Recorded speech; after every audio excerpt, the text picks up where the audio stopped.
Alright guys, well that was a pretty solid horde. So that was really my first real test of this base, which I'm calling the Ultimate Killing Corridor. So as you probably saw from that gameplay, this base features blade traps, electric fence traps. I have dart traps back here just in case I'm doing some reloading or repairing. I can flip this on and it will continue to pelt the zombies as if I'm shooting them.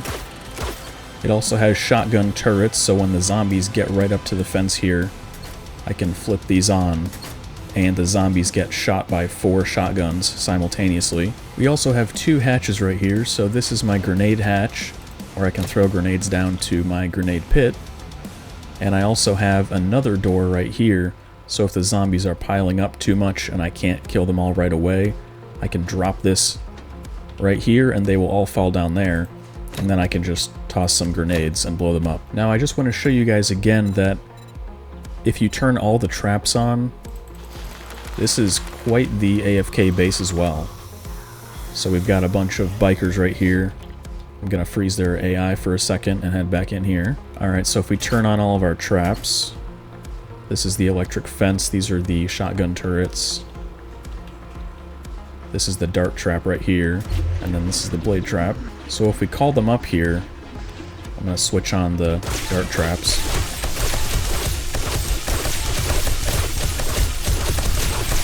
So you can pretty much just sit here as long as you have darts, and they're going to get shocked, cut with the blade traps, and if any do make it right here, they're going to get taken out by the shotgun turrets.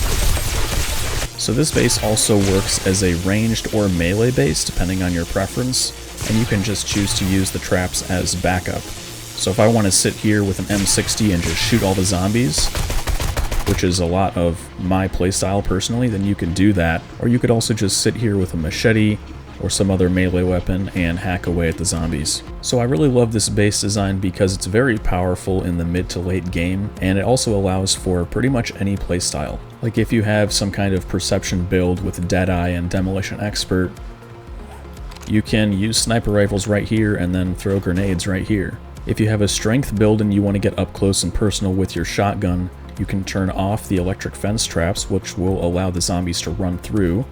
They'll still get hit by the blade traps, and then you can just shoot them down with your shotgun right here. And of course you can do the same thing with an assault rifle, SMG, or pistol as well. And if you just want to AFK, you can do that as well. You can turn all the traps on.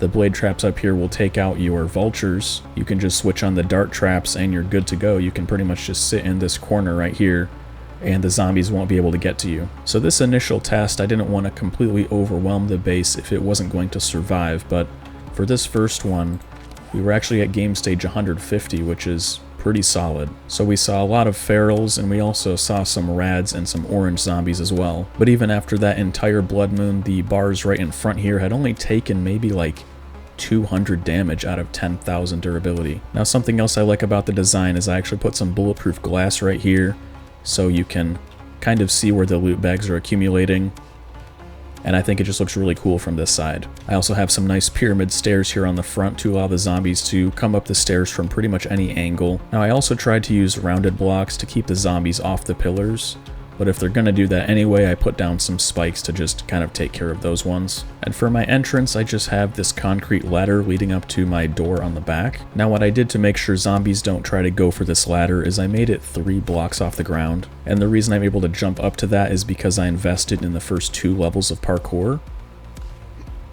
So you can see right there, I can just jump up to it pretty easily.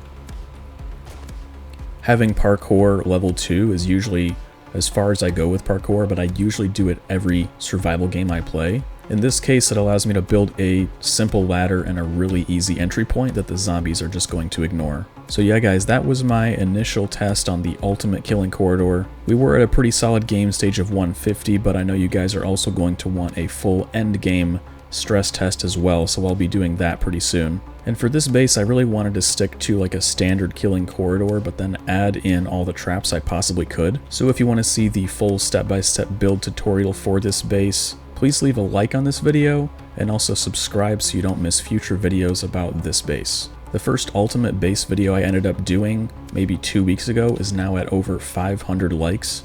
So for this video, I'd really like to shoot for at least 50 likes. I think we can easily crush that goal of 50 likes So please leave a like on your way out, and then stay tuned for future videos covering this base. Alright guys, well that's all I have for this video.